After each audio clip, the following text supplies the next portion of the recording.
All right. Justin's second favorite socialist, Alexandria Ocasio-Cortez, according to a new study, is one of the least effective members of Congress. We're going to talk about that today on this segment of Stopping Socialism TV. As always, I'm Donald Kendal, joined by Justin Haskins.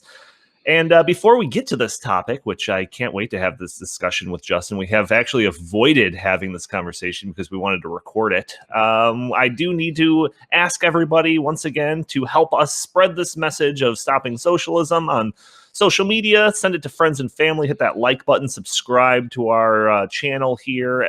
Google and Facebook, they're not helping us out. So we need your help to kind of get this message out there. So thank you in advance for doing that. But Justin, this is a New York Post article. It's actually been spread across pretty much everything that's considered, on the right side of the aisle. Everyone's kind of cheerleading this idea, this headline that AOC is one of the least effective members in Congress. So according to this article, it says Representative Alexandria Ocasio-Cortez was among the least effective members of the last Congress, according to a new survey from the nonpartisan Center for Effective Lawmaking, which is apparently a place, a joint project of Vanderbilt University and the University of Virginia. AOC introduced a total of 21 bills, which the center defined as substantive, but that is where the story ends. Her legislation received no action in committees, no floor votes, and none ever became law, according to the center, which takes its data from congress.gov. So, when you look at that, introduced 21 bills, none of them went close to going anywhere. And then that's when they've got this headline. She's the least effective member of Congress.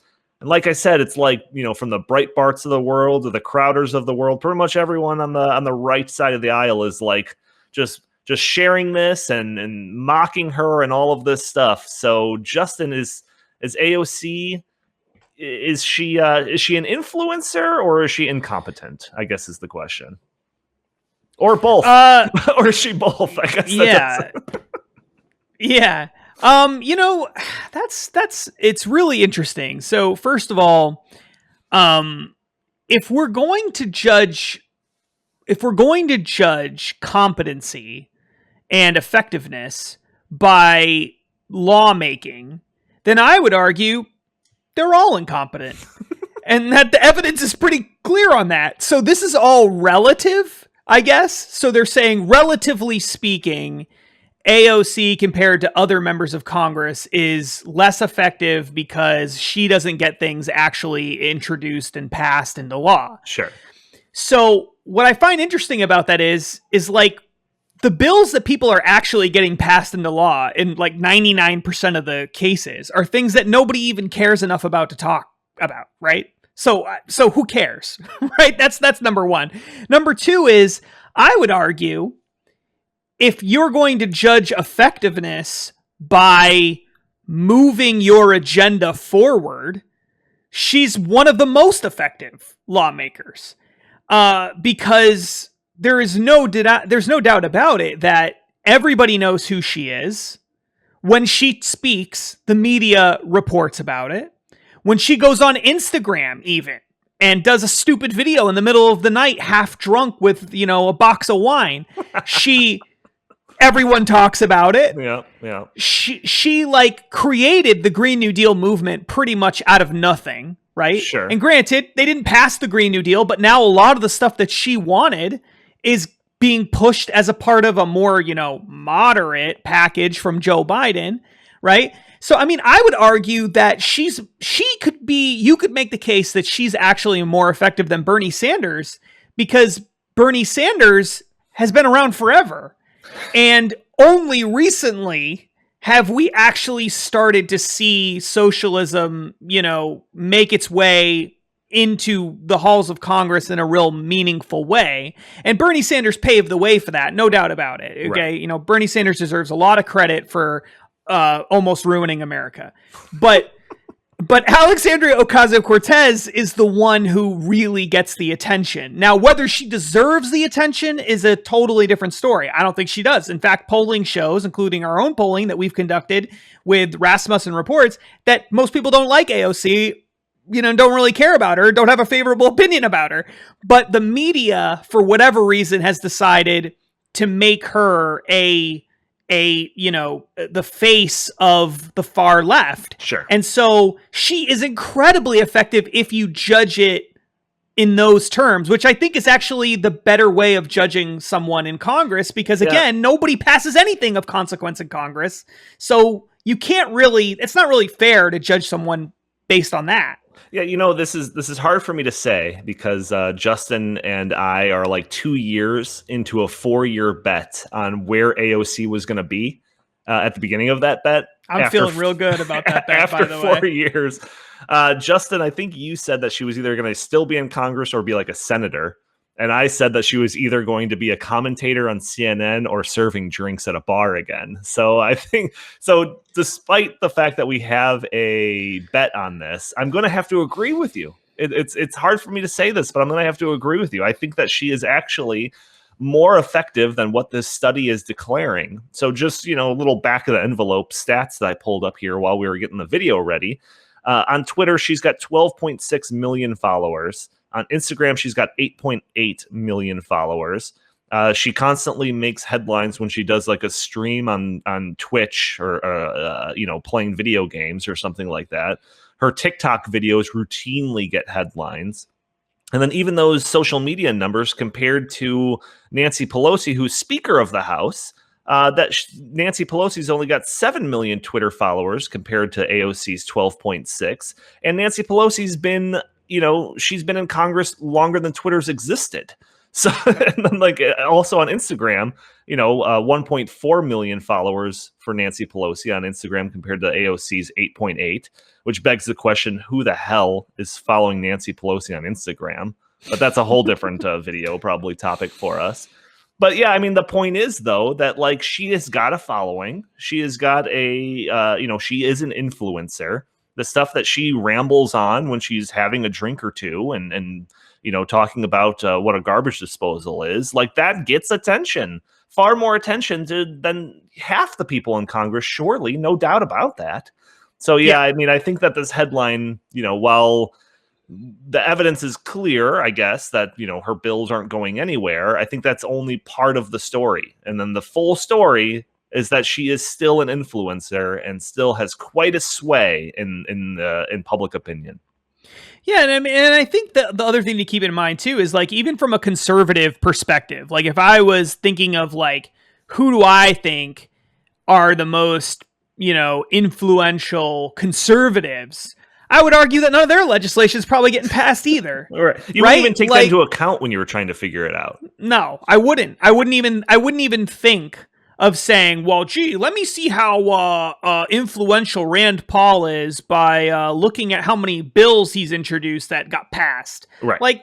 I couldn't care less because I know that Rand Paul is not getting bills passed because he's too conservative to get bills passed. Sure. And that's the whole point.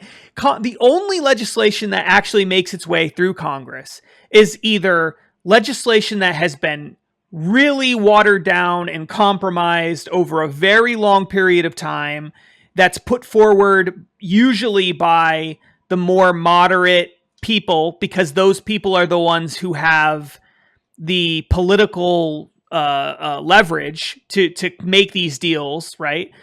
Or it's legislation nobody cares about and everyone basically agrees with, and there's not a lot of resistance to it. And so, all this says, actually, in my opinion, is that AOC focuses on the legislation that she actually wants. Sure. That she doesn't compromise, generally speaking, and that she doesn't waste her time on things that are pointless pieces of legislation in her mind. That she focuses on the big, grand, gigantic transformation of America type things in the hopes, not that it will actually pass, because she knows it won't, but in the hopes that she can drive the conversation in that direction. Move the Overton window. Exactly. So that some of it gets passed. That's what she does. And is she good at that? Yeah, she's great at that. Yeah. And so I think she's been very unfairly treated. AOC, I think you have been badly mistreated. And I encourage you to come on the show. Yeah. We're gonna treat you fairly. Better than the New York Post better than Yep. Breitbart or whatever Yep. other news articles are writing about all of this. And don't think for a second that there won't be establishment Democrats that try to use this against her at some point in the future to say, you know what, just shut up. Like you're not influential. You're meaningless. You're pointless. Not me. I think you're meaningful. I think I think you have value.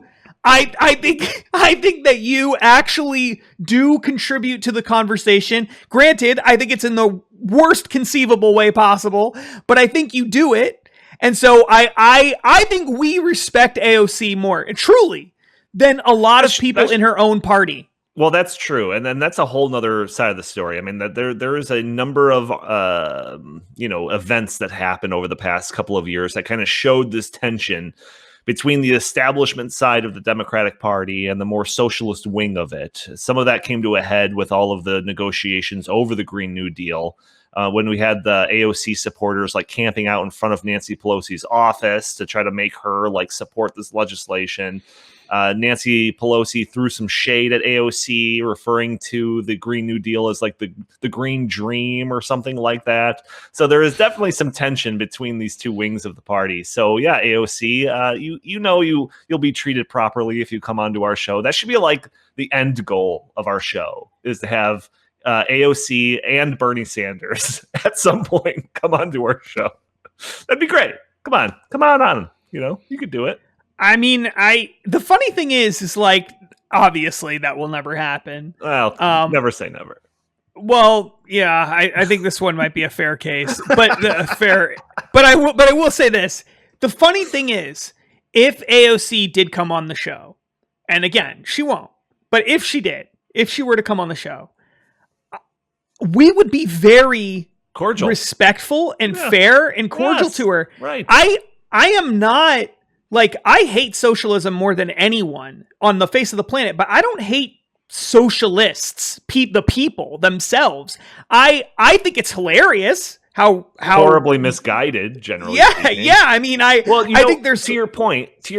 I've said to you, I don't know if I've said it on one of these segments, but like, we talk about modern monetary theory. In the face of modern monetary theory, Stephanie Kelton, I like vehemently disagree with like most of the things that she has to say, but I would love to have her on a segment of this so I could actually pick her brain and kind of and ask her questions about what if this or that happens. How does that factor into your theory here? Like, it's not like I would try to attack her or anything like that. Like, I would love to have a conversation with these people. I'd love it.